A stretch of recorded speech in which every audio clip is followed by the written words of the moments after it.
So Sadhguru, tell me, if we look at the business world, okay, we have had people who have worked over 30 years, 40 years, leaders who have created businesses, organizations, given employment to millions of people. And we also have today people who are at the age of 23, 24 creating new businesses. How do we look at these individuals? Is it just data, it is just analytics? Is it insight of being able to create this kind of business? Is it business genius, or is it human genius, individual genius? How would you term them? It is the consequence of the times in which we exist. If you look at this, whatever the online businesses which can multiply like never before, you have multiplied stores, but that is nothing. Sitting in one place, without a store, the guy is multiplying 1,000 times over or 10,000 times over. This is because they have transcended the need for physical space. That's a fundamental thing.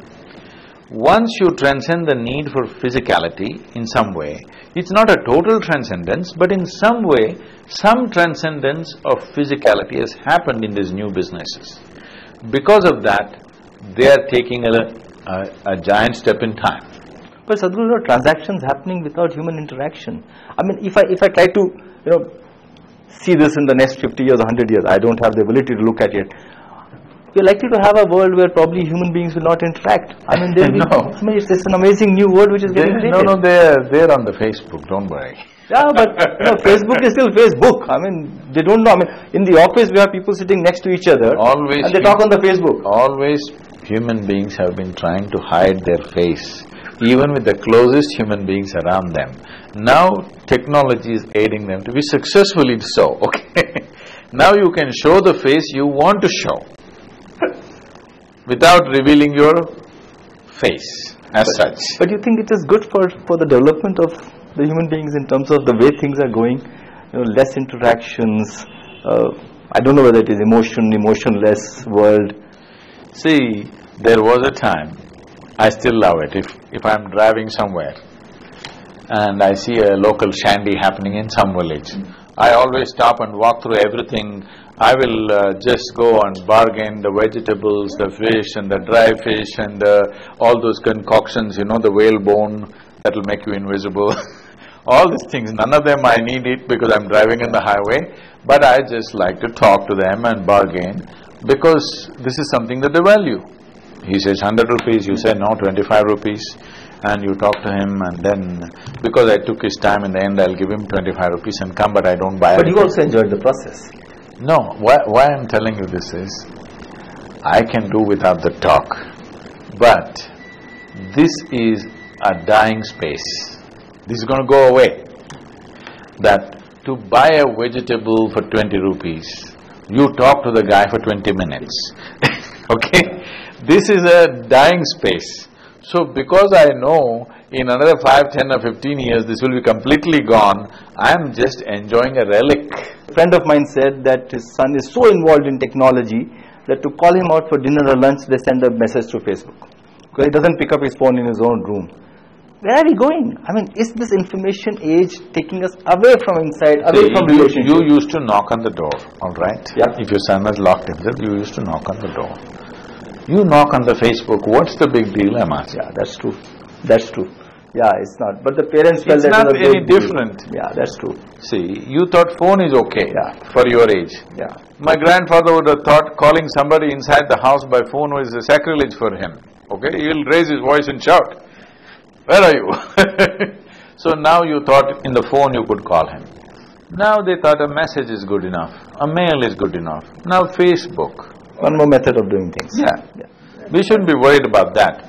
What I'm saying is, this need for emotional integration of human beings, communication, was happening in the place where you buy vegetables. Now, you don't have to go and talk to your vegetable person. You order it on the Facebook, vegetables will come home, all right? Now, if you want to communicate, you communicate with people that you want to communicate, not people that you compel to communicate. That's a good choice. Yeah, it's a better choice than the compelled to communicate choice. I would agree. Instead of talking to a salesperson that you don't want to talk to, You talk to somebody else that you want to talk to. Instead of talking to a salesperson who doesn't want to talk to you. Yeah. Yeah, it's better you talk to a person who's willing to talk to you. Yeah. Yeah, that's true. Sadhguru, this, in Isha we are looking at this Insight program, DNA of Success. Last year we had 200, 300 SMEs, CEOs, managers, leaders who came in. And one of the challenges they always talk about is, and you have addressed this earlier also, the who am I question, or the question of saying, what can I do to improve myself, my family, the organization? So how can one SME, CEO, leader actually look at doing things around insight and information? Of course, reaching the chit is a long, long way to go. It's not long, it's right here. Improve the environment around them, because that's the purpose that they want to drive. This is the entire problem with human beings. They think they are capable of improving something which they themselves have not experienced.